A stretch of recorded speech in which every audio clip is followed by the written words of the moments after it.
5 things about the benefits of having a support crew.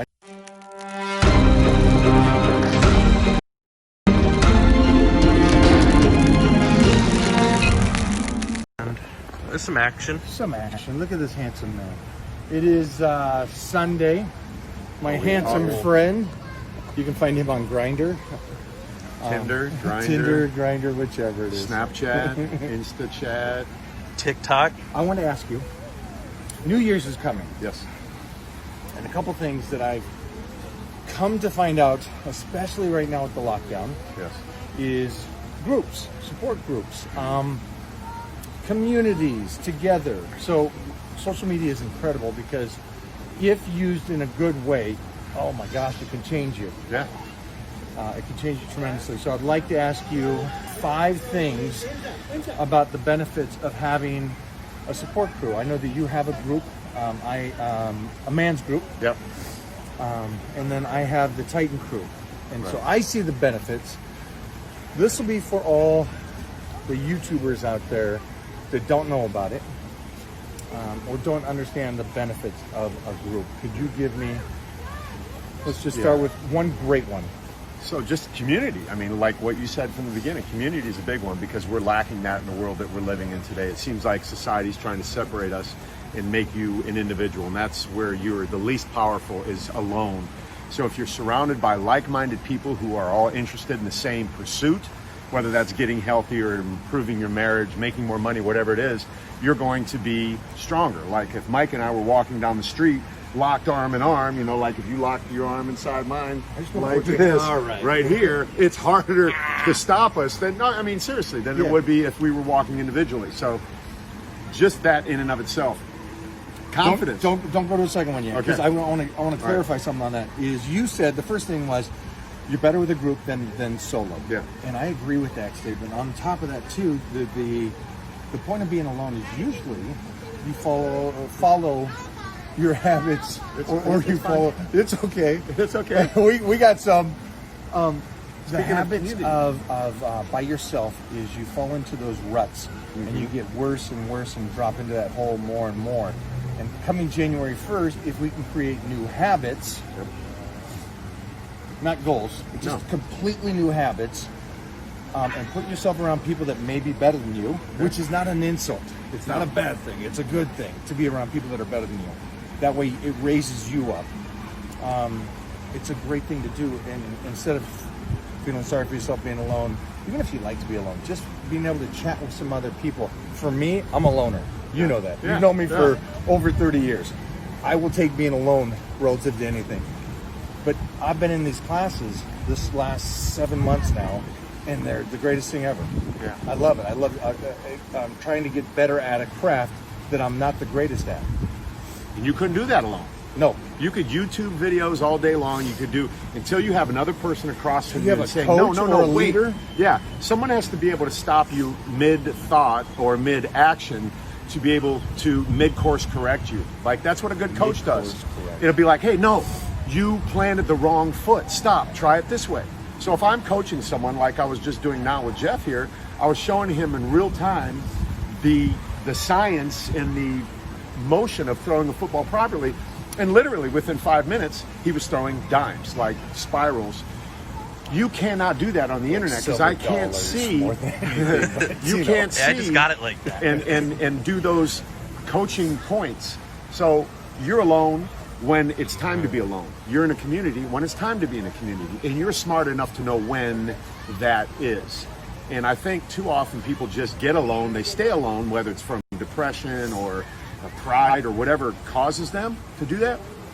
The key is, you know, in community is it's vital to be around like-minded people. That is the key. Like-minded people. Okay, jump to a second one.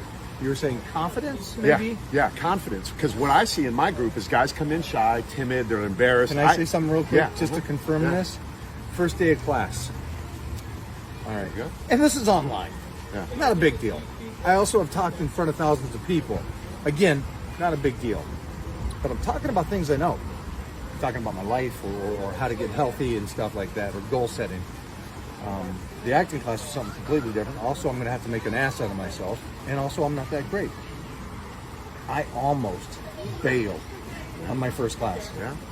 Almost freaking bailed, which I knew as I sat there when it was coming to my turn. Hey, internet's down. Yep, done. Yep. Yeah. Didn't try harder. I gotta go. This is taking too long. All the excuses in the world came up. And I'm sitting there going, if I do this now, on the first day, I'll never come back. I'll never do this. And I got opportunities coming my way that I have to do this. And so, okay, I'm going to be an ass for a moment. And this is different than a community in a sense, but it's my goal setting on what I'm going to be. I guess in a sense, maybe you're overweight and you feel embarrassed. Yeah. You're going to get better. 7 months later, in class now, anyways, You're better. I'm better. Yeah. And that's going to be the person that's out of shape right now or doesn't know about training correctly or... Okay, I just wanted to say that because they're thinking, oh, it's easy for you guys. No, I was going to quit. I do stuff scared shitless sometimes, and I also bail on things. I remember when I was a kid, first day of Cub Scouts, my mom sent me down to Lowell Church to go to Cub Scouts by myself. I walked up to the door and right past it. I kept going. And I look back on my life on all of the things that I didn't do because of fear. So what happens with my group is I make guys shoot a video introducing themselves. And this is the biggest fear most people have. Even though this camera cannot do anything to us physically or emotionally or mentally, it brings so much fear. And then I require that my guys coming in my group shoot a video. And here's what they say. I never would have done that if you didn't make me do it. And I feel good now that I can do this now. So that's confidence. And that is huge. So you have community, you have confidence. Then another thing that I think is really big for people is stepping into an authoritative role.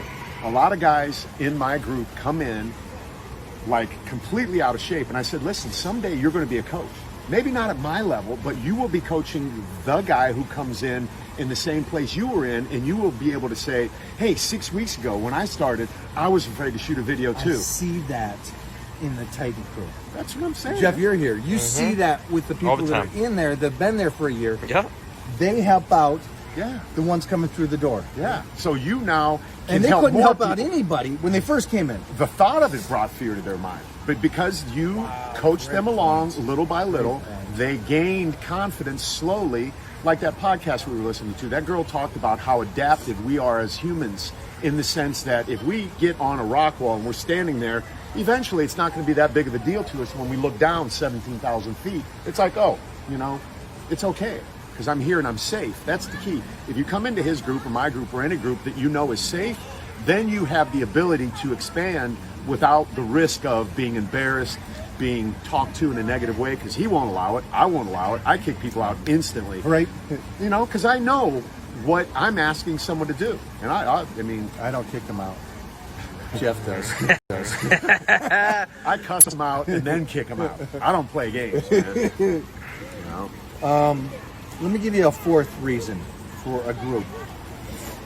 Everything you may know may be, oh, I don't know how they say this, completely, Wrong. 100% wrong. I tell But it's people, 100% on the internet correct. yeah, I tell people unlearn everything you think you know. Oh my gosh. I use the Bruce Lee quote, your cup is too full. I Yeah. can teach you nothing. Right. You've Yeah. come into this group, you need to leave. I can teach you nothing because you are too stubborn and you believe everything that you read. And I was just listening to the podcast. The person was a mountain climber. Irrelevant to my life scheme, but Joe Rogan was going into, well, don't you check heart rate? Don't you check this? Don't you check about recovery? Don't you check about all this stuff? And I'm sitting here listening to this, and my beliefs, and I'll guarantee after 35 years of training for him is the same. It sounded so monotonous and so much Like, going into it. Okay, so I got to analyze this, and I got to wake up and test this, and then I got to figure out if I'm trained at this level. the fun out Then of I got to, and the fun's gone. Right. And mentally, you're setting yourself up for a loss because of the fact that it's, okay, my body's tired, then I need to recover, so today's off. And then if your body doesn't recover tomorrow, that day's off. And it just continues this pattern of going, whatever you want, sweetie, the body. Yeah, right. And the girl responded and goes, absolutely not. I don't look at it that way. I think it's more mental. I think it's I wake up in the morning, feel good, let's freaking rock and roll. And that's the principle that I tell these people about going into the gym and do the very best you can for that day. But it's again, like we were saying about, you hear so much that seems like it'd be a good idea. It seems like it'd be a good idea to check your heart rate in the morning and see if you've recovered and all this kind of stuff. But at the end of the day, it's all mindset. Yeah, that's the number one thing I teach people coming into my group. I have 5 principles: mindset, meals, movement, community, and supplementation. In that order. In that order, because you know, you can Google meals all day long and exercises all day long, but if your mind is not set to actually eat the way he told me to for 30 days, you know, and whether I wanted to or I didn't want to, I woke up in the morning and there was a text message, community, there was challenge, there was friendship, there was all of what goes on in a community with like-minded people that make me go, damn it, I got to do this, or I get to do this. So that's another thing I want you to go is go from H2 to G2, have to get to. You get to get up and walk on your 2 legs. You get to get up and go exercise. You get to eat right. Yes. You get to think positive. You get to do all this shit, but you run around saying, I have to do this, I have to do that. Stop it. Stop it. You're killing yourself, man. It's crazy. H2, G2. Have to, get to. That's the biggest thing I've heard forever. And somebody said that the other day. That switch, it's the same end game stated in a different way. And it's how you live your life. It's like, I have to go train today. I have to go do my cardio. I have to eat this meal plan. I got 2 healthy arms and legs, and I'm young enough to do this at this stage of my life. I get to go train. How cool is that? I get to eat this way to get better. That's pretty darn cool. I get to hang out or talk to these individuals that got this knowledge of over, and again, I don't want to say 30 years because that's irrelevant to how much knowledge you have, because you hung out with Jack LaLanne. 100 years of knowledge. How much did he get from other people? So you have thousands of years of knowledge.